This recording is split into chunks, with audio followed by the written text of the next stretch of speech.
Just a Song at Twilight by Robert Aickman. Read by Tim McInerney.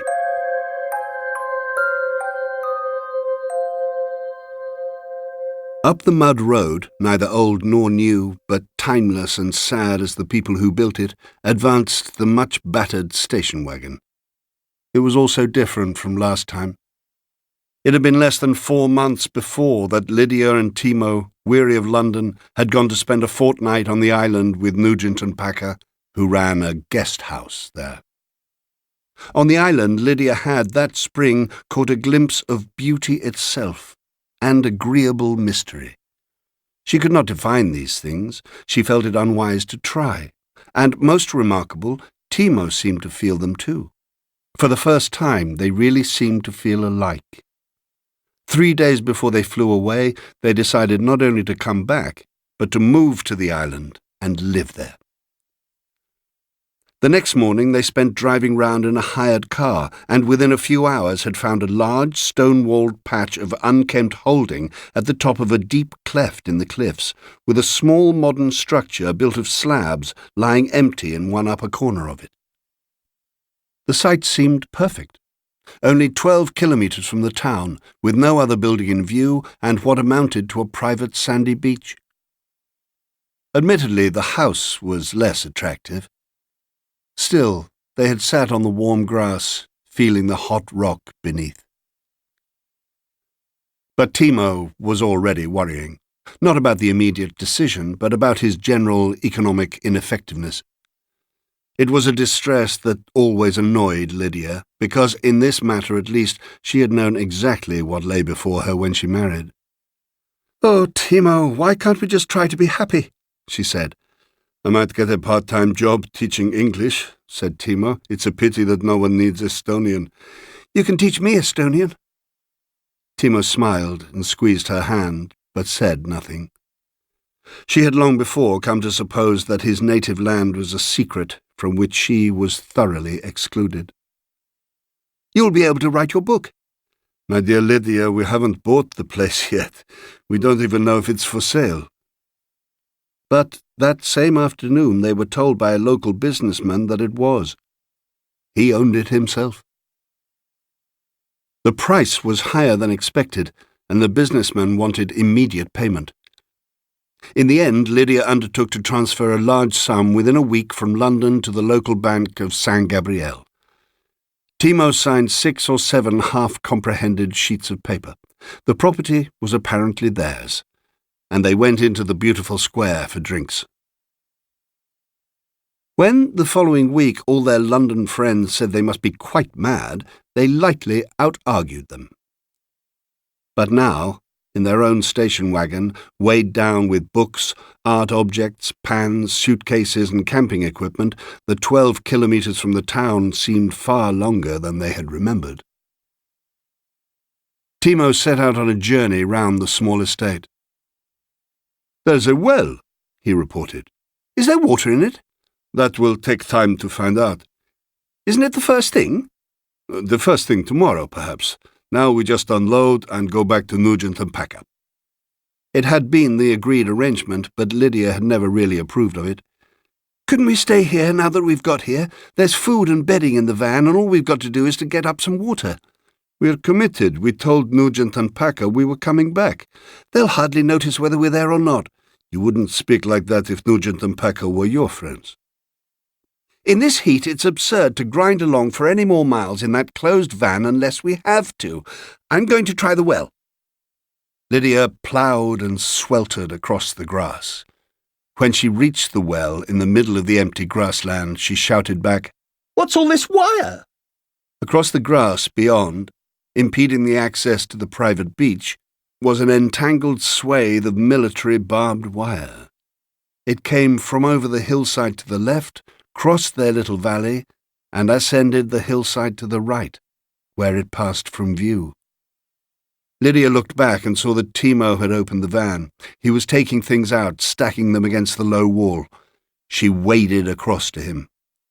"I've changed my mind," she said. "Let's go back to Nugent and Packer after all. With the things. We've been swindled." "You can't call it swindled. We don't own the land on the other side of the wall." But they could have told us. Surely they must have known? Of course they knew. That's how we got the place at all. That's why we were asked to pay at once. I don't think we should accept the property at all. It was sold to us on false pretenses. We've paid for it. Or, rather, you have. Do you feel like trying your luck in the local courts? I won't just let the money go. If you won't help to get it back, I shall do it myself. In the meantime, said Timo, we are bound to live here. It will be months before we can settle anything. Lydia began to take things into the house. After 2 journeys, she was so hot that she had to stop. In the end, they managed it between them, and the disposition within of the simple objects, the camp beds and the cultural mementos, became almost diverting. Moreover, there was water in the well. They threw down rugs to flatten the long grass, and Lydia began to boil water for tea on their Primus stove. "We'd better boil it thoroughly," she observed. "I think it's all right. It looks to me like a spring. I'm glad something's gone right." They sat gazing at the barbed wire beyond the far wall, awaiting the Primus. "If you'd like to stop here tonight," said Timo, "I don't really mind." 10 minutes slipped by. Then there was an interruption. "That's a car," said Timo. "It stopped here," said Lydia. There was a sound of pushing through the grass, and the unexpected figure of a woman came round the corner of the house. She wore a very inappropriate black woolen dress, neglected flat-heeled shoes, and no stockings. She seemed to be about 30. "Can you lend me some money? 10 crusados will do. I have to pay for the car, please."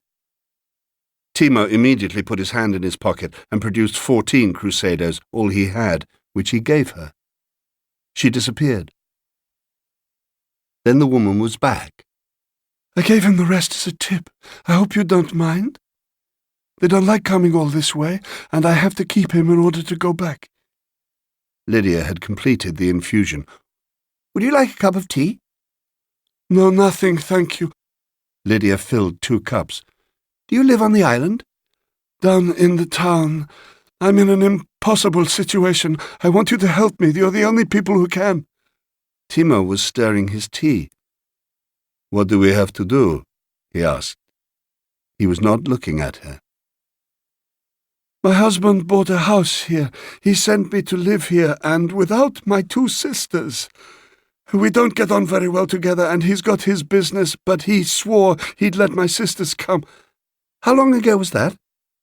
"More than 6 months. I've never heard a word more." "And now you've run out of money?" "Yes, but that's not the worst thing. It's the house. It's haunted." "Before you tell us about it, are you sure you wouldn't like a cup of tea?" She shook her head. "You don't know what it means. No one can know." Timo put down his empty cup. "No, I don't know," he said. "Tell us."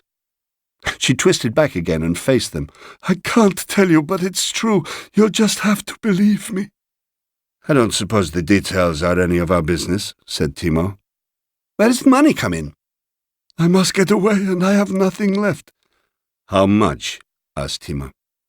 200 English pounds. I shall send it back immediately I arrive, of course." "I am very sorry," interrupted Lydia, "but it is more money than we can afford. In fact, it's more than we've actually got to dispose of, I mean. We're not rich, and we have troubles of our own, as my husband said." She noticed that Timo had looked away and was staring out to sea, disregarding both her and their visitor. "I must have it," said the visitor. "I'm sorry, a much smaller sum perhaps, if you're really in trouble, but I must say I cannot quite understand what the trouble is." "She finds her house is haunted," said Timo, still staring at the sea. "It might happen to anyone. It might happen to us." "I'm very sorry," Lydia persisted. "We simply cannot spare a sum like that." "You refuse to help me?" "We are unable." Lydia noticed that on Timo's face was an expression she had never seen there before. "I hear singing," said Timo. The visitor moved not a muscle. Lydia listened. "I hear only insects." Neither of the other 2 spoke or moved. Lydia flushed. Do you mind going now? If you really need it, we can let you have a little money, another 20 crusaders perhaps, and you needn't worry about repaying it. Have you thought of writing to your husband or even sending a telegram?" "Stop talking," said Timo, very softly. "Can't you hear music?" "No," said Lydia. She tried to listen harder. "Do you know what it is?" Timo inquired of the stranger. She nodded. "Tell me." "They say that few can hear it." "Can you hear it?" She nodded again. "It's part of the reason why I must get away." "It's beautiful all the same," said Timo. "It begins by being beautiful." "And it ends?" "They say it never ends." "I can hear nothing," said Lydia, "and I don't believe that either of you can either." She spoke quite pleasantly, considering how frightened she was. "I must explain," said Timo to the visitor, "that my wife has all the money. I have none. I am not really even English." The visitor rose to her feet in the sea-green dusk. She was looking upwards at the green sky. Timo had risen with her. "If you're going, I mean back to England," said Lydia suddenly, "I'll lend you the money. As it happens, I have enough here. We have only just arrived and hoped to be buying things." She opened her handbag and gave up all the paper money in it. "I should not ask for it if I did not need it so badly," said the visitor. Lydia looked away from her. "You mustn't keep your car waiting any longer." "Where are you going?" asked Timo. "To the house my husband bought for one further night." "What do they call it?" "They call it the House of the Promised. I don't know why." "And then you are going altogether?" "Back home to my sisters." "Don't forget your shoes," said Lydia. "No," the stranger replied, quietly putting them on. "That was generous of you," said Timo in a constrained voice, "and imaginative." "It was weak and foolish of me." Lydia was gathering up the rugs and vessels. "As always." "I haven't heard her car yet. I haven't heard a sound." There was a long silence. "If you feel like that, you had better have a look." He disappeared round the corner of the house. She stood facing the last of the sunset. There was still nothing to be heard. It was as if Timo had stepped into a bottomless pit. Then she heard the engine of their station wagon. She laid down the rugs and crocks and walked slowly in Timo's steps. The last of the green light showed her Timo driving away very fast, alone, it appeared, though it was hard to see.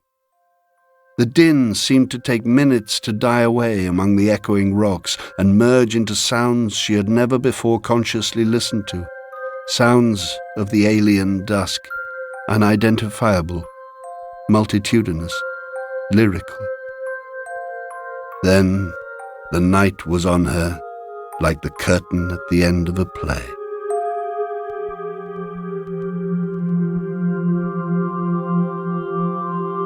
Just a Song at Twilight by Robert Aickman was read by Tim McInerney and produced by Karen Rose.